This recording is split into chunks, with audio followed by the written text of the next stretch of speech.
Madam President.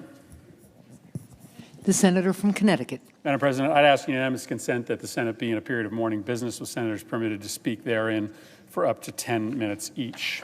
Without objection.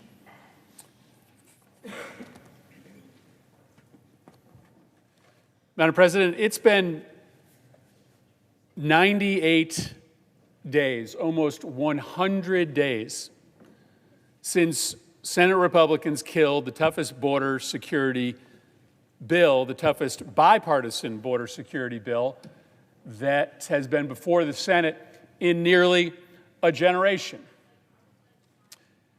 We are proud that our nation is a nation with a robust history of immigration. We know that our future involves inviting people to come to this country to seek a better life, to be part of our growing economy, to start their own businesses, to flee violence or terror or torture. We're proud of our history of immigration. We know that America only thrives in the future by committing ourselves to a future of robust immigration.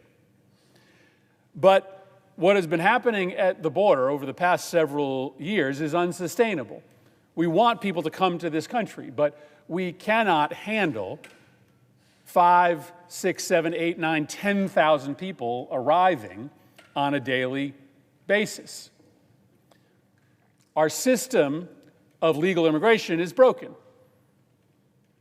People come to the United States, they apply for asylum, and they often don't get their chance to make their case for 10 years. That's not fair to those individuals, but it's also not fair to others who have been waiting outside of the United States to apply to come here.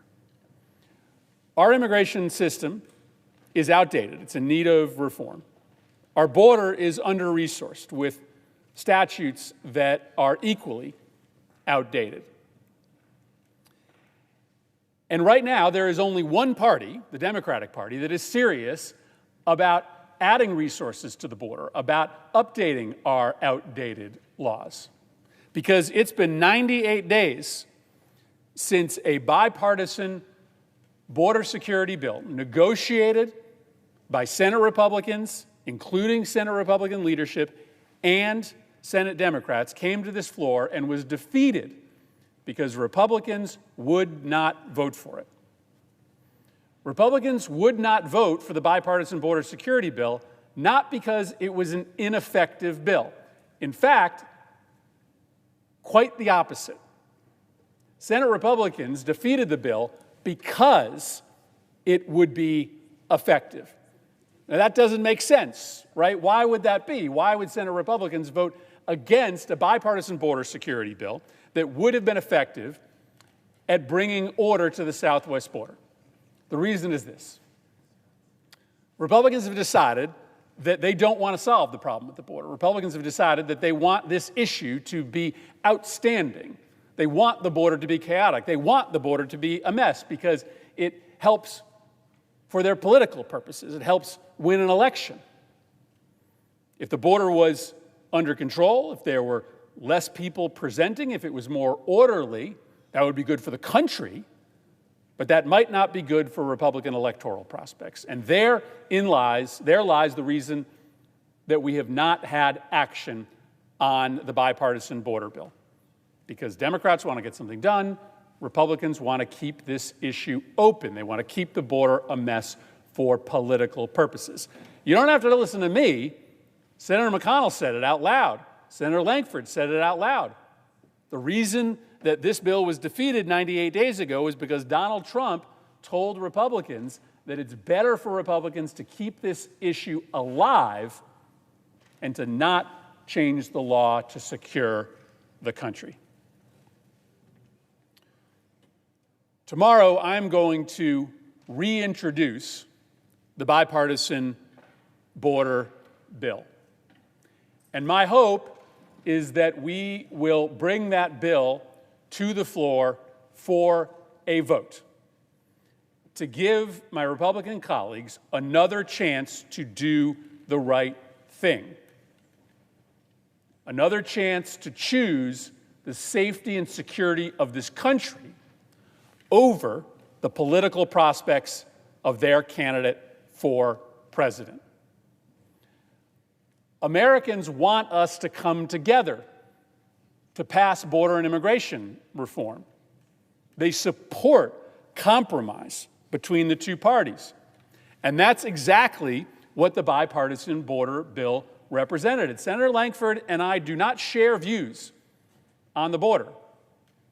Senator McConnell and Senator Schumer do not share views on the border. But we all sat in a room for 4.5 months, along with Senator Sinema, in order to find a compromise that would better secure our border and create a more humane, more efficient mechanism to bring people into this country legally.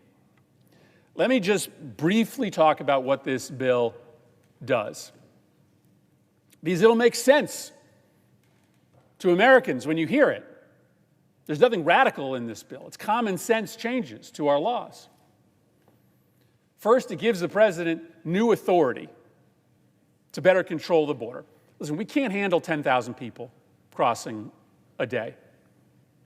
And so what this bill does is says that at periods of time when there are unusually high numbers of people crossing the southwest border, the president can close portions of the border, stop accepting asylum applications until the numbers are reduced to the point where our resources at the border meet the number of people who are arriving. This is a bold new power, a bold new authority for President Biden. But it's necessary because there are simply some times, some days, some weeks when the numbers are too high. The second thing this bill does is significantly reform our asylum application system. As I mentioned, you come to the southwest border, you present an application for asylum, and we are so backed up in that system that it often takes people 5 to 10 years before their claim is heard. That's not right for that individual or for the country writ large. And so this bill shortens that time frame with new laws and new resources so that instead of it taking 10 years for a migrant to have their asylum claim heard, it could now take 10 days, a few months. Now, that's the right thing to do, but it also has the effect of dramatically changing the calculus for people who are thinking about paying a trafficker $5,000, $10,000 to come to the United States. If they know that they have an illegitimate claim and it's going to be judged as illegitimate within weeks, they won't pay the $5,000 to come to the United States. Today, they might be willing to pay it because even if they have an illegitimate claim, they may get to stay in the United States for 5 or 10 years. This fundamentally changes the calculus and decreases the amount of risk that people are willing to take. But this bill also understands that we should have more legal pathways to come to the United States. And when people come to the United States and are waiting to have their claims heard, they shouldn't be living in the shadows. And so this bill also increases the number of work and family visas by 250,000 over the course of 5 years to allow more legal, planful pathways for people to come to the United States. The bill also allows for individuals who arrive at the border to get immediate work authorizations in most cases so that while their application is pending, they can work, so that you don't have the situation we have today where people are being warehoused in homeless shelters, in hotels, without the ability to work while they're waiting for their claim to be processed.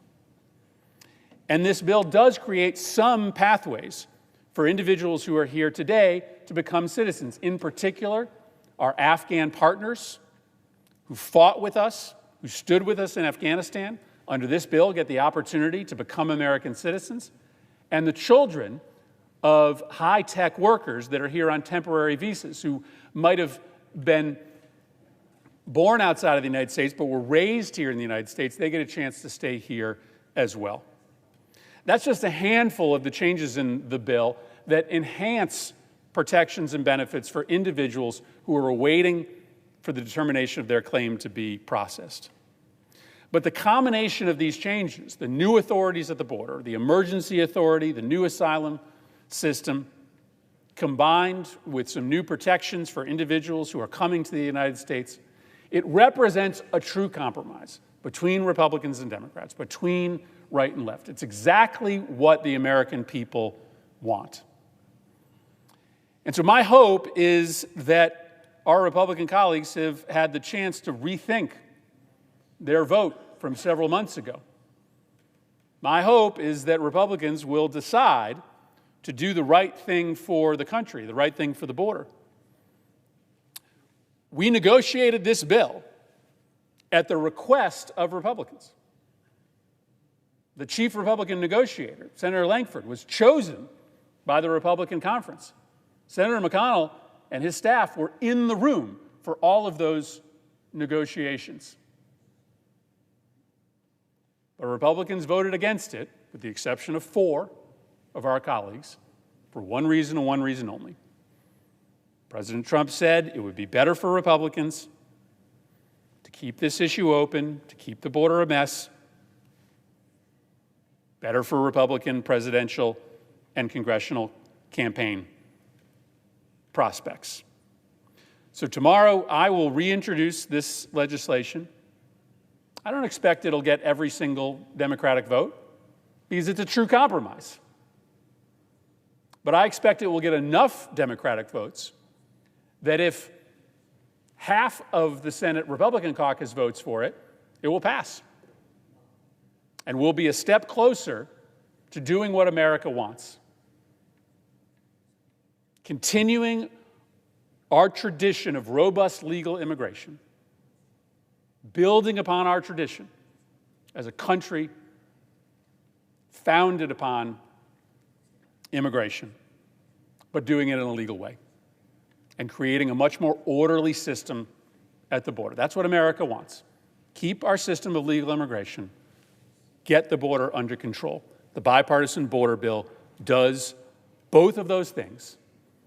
And my hope is that we can come together and Republicans will choose this country and border security over the political prospects of their presidential candidate, Donald Trump. I'm glad to be joined on the floor by a number of my Democratic colleagues today to talk about the importance of this measure, the chance the Senate has to act in a bipartisan way on border security. And with that, I'll yield the floor.